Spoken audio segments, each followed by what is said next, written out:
ठंड के मौसम में परमेश्वर हमें सबको यहाँ पर लेकर आए हैं, उसका धन्यवाद करते हैं दिए हुए समय के लिए।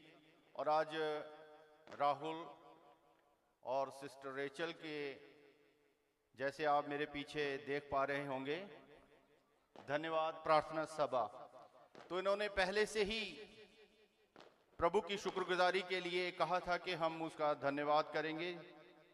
जो प्रतिफल, जो गिफ्ट मिलने से पहले ही हम उसकी धन्यवाद की सभा को करना चाहते हैं। तो ये बाइबल के अनुसार है, पवित्र वचन में लिखा है कि हमें धन्यवादी बनना चाहिए।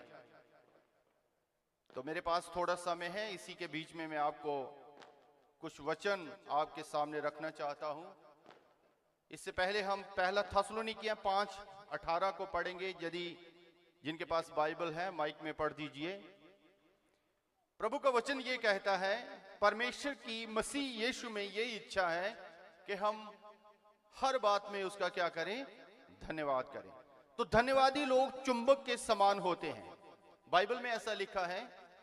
धन्यवादी लोग जो हैं परमेश्वर को भाते हैं। जब यीशु मसीह ने 10 कोढ़ियों को चंगा किया, उनमें से एक वापस आया। यीशु मसीह ने उसको पूछा, जो एक वापस आया था सामरी, चंगे तो 10 हो गए थे, पर उन 10 में से एक वापस आया, यीशु मसीह के चरणों पर गिरा।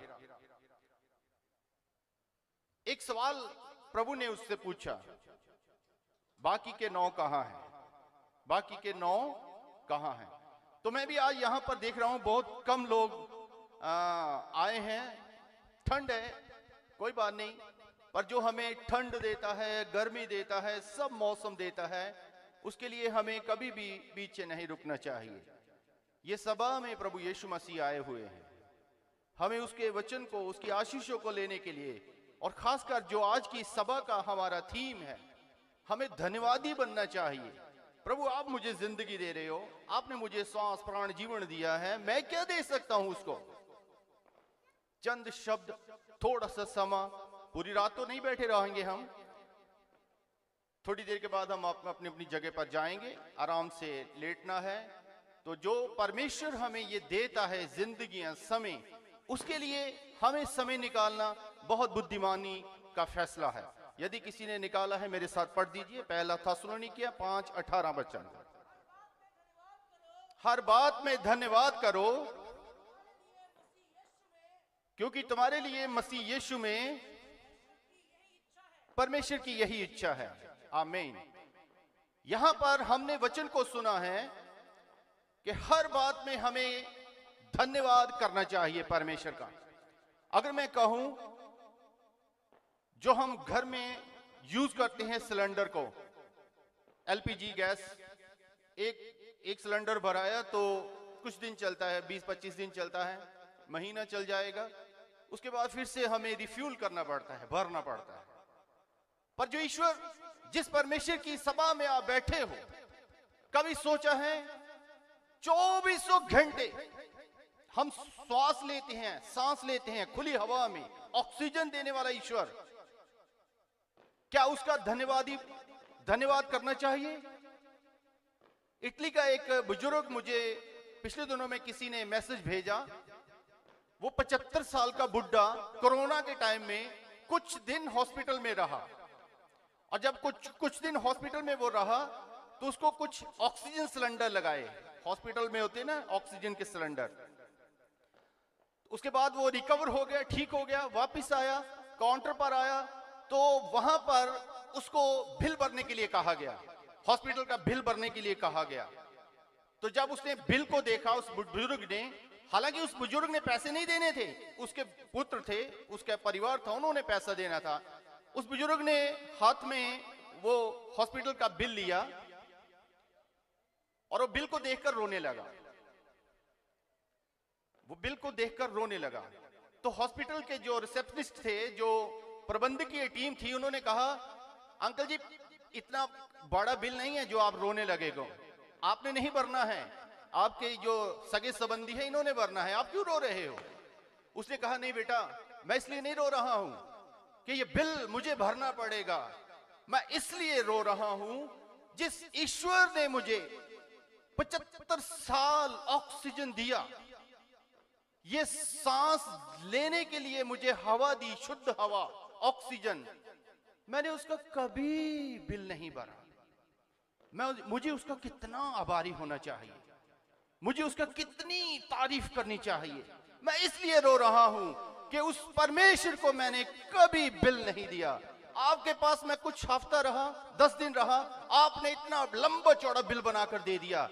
1 सिलेंडर 2 सिलेंडर लगाए होगा, पर जो ईश्वर ने मुझे 75 सालों तक ऑक्सीजन दिया, मैंने उसका कभी शुक्र नहीं किया। मैं इसलिए रो रहा हूं। आज मुझे पता चला है ये ऑक्सीजन की कीमत क्या है। हालेलुया। हम कभी कभी जो फ्री में चीज मिलती है ना, उसको कभी हम समझते नहीं है उसकी वैल्यू। फ्री की चीज की कोई वैल्यू नहीं रहती है। पानी आ रहा है, चल रहा है, जब कभी ये खरीद कर यूज करना पड़ेगा, हमें फिर पता चलेगा। हम बच्चों को बोलेंगे, ओए थोड़ा थोड़ा इस्तेमाल कर, बहुत महंगा है। पर फ्री में जो ईश्वर हमें जीवन दे, सबसे महंगी चीज क्या है हमारे लिए? ये जो मैं सांस ले रहा हूं।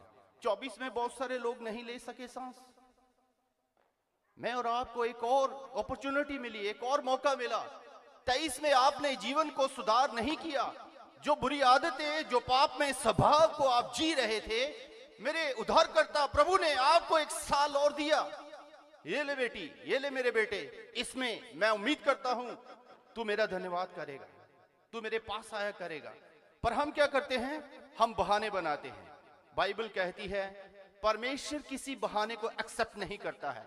मूसा को जब उसने भेजना था मिस्र में इजरायलियों को आजाद कराने के लिए, तो मूसा ने 5 बहाने लगाए।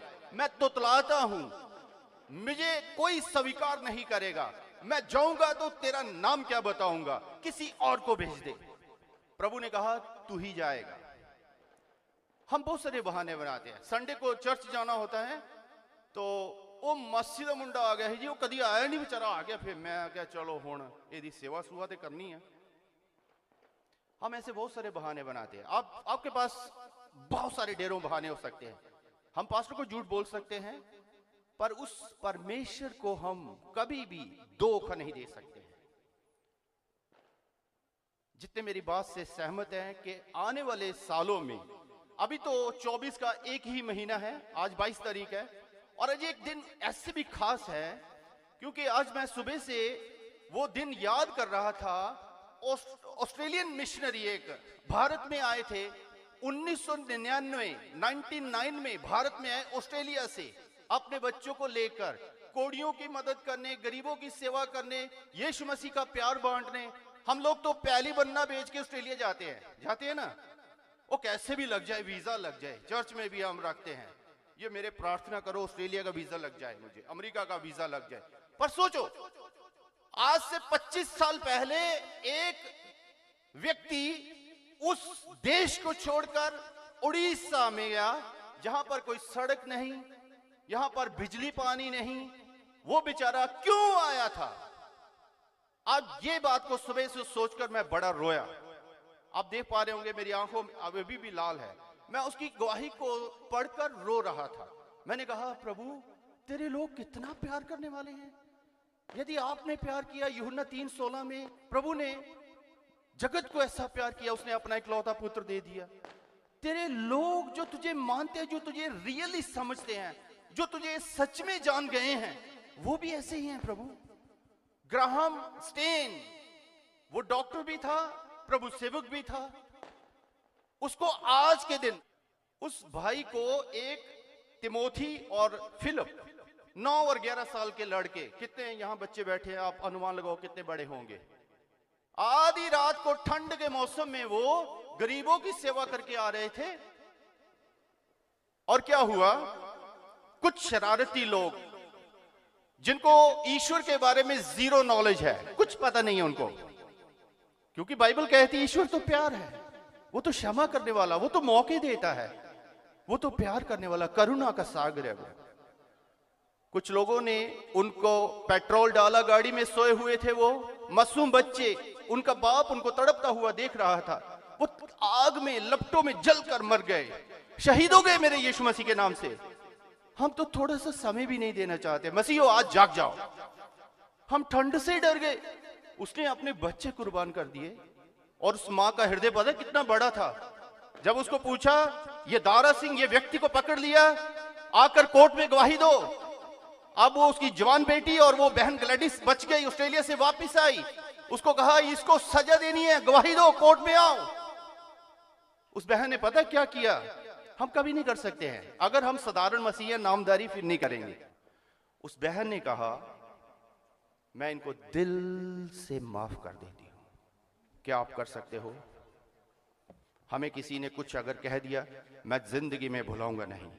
मेरे प्रभु ने स्लीप पर क्या कहा? हे पिता इन्हें क्षमा कर दे क्योंकि ये जानते नहीं ये करते क्या है।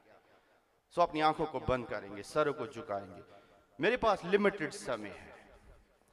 मेरे प्रभु ने मुझे ये समय दिया है। मैं आपको इनकरेज करना चाहता हूं। मेरे यीशु मसीह के लोगों, 24 में गलतियों को सुधारो, बहानेबाजी बंद करो, प्रार्थना में बढ़ो, वचन सुनने में, पढ़ने में, चर्च जाने में कुताही मत करो। आपको ये आखिरी मौका दिया गया है। समा तेजी से बदलने वाला है। एक जाति दूसरी जाति पर चढ़ाई करने वाली है। पूरी तरह से संसार बदल जाएगा 24 में, पर आपको यीशु मसीह के लिए बदल जाना है। प्रभु आपको आशीष दे, यीशु मसीह के नाम से आमीन।